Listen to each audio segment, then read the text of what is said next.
So here we see the battle lines drawn, the kingdom of this world versus the kingdom of God. The kingdom of the world trusts in the might of sword, wealth, and political power, while the kingdom of God trusts in a God who alone is the true king of Israel and ruler of the world. The kingdom of the world advances by exercising my power to control my world, while the kingdom of God grows by our turning over control to God.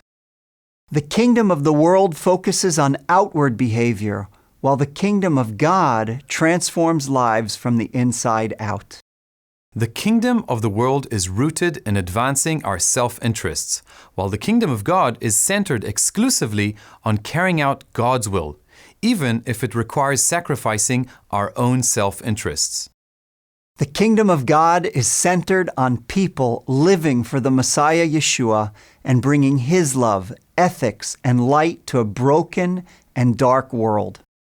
The kingdom of the world is a tit-for-tat kingdom. Its motto is an eye for an eye, a tooth for a tooth. It carries the sword and revenge for every injustice. But in God's kingdom, He leads by example. Yeshua came to serve, heal, and save, and even in the face of rejection, persecution, and unbelief, He laid down His life to save us and bring us back into relationship with Him. In His example, we aren't ever to return evil for evil or violence with violence. We are rather to manifest the unique kingdom of Messiah by returning evil with good. Far from seeking retaliation, we seek the well-being of our enemy. And finally, the kingdoms of this world fight earthly battles over land, sea, and air. The battles of the kingdom of God are not against enemies of flesh and blood. It is rather against rulers, against the authorities, against the cosmic powers of this present darkness, against the spiritual forces of evil in the heavenly places. Yeshua will return someday soon, and His earthly kingdom and all the prophecies about His reigning as king will come to pass. But at this time, He wants to rule our hearts.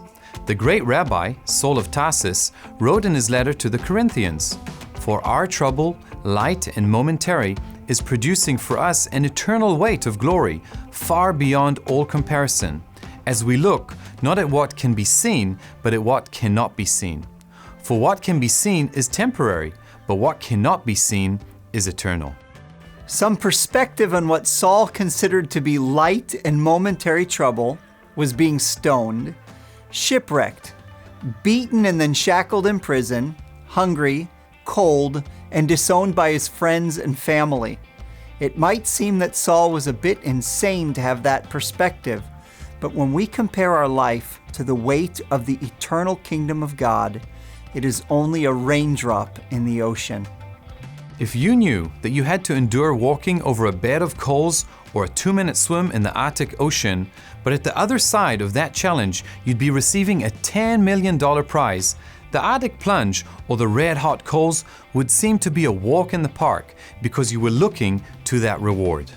But it's actually much better than that. You will for sure encounter trials as a follower of Yeshua, but following Him has huge blessings and rewards in this life, not just the one to come.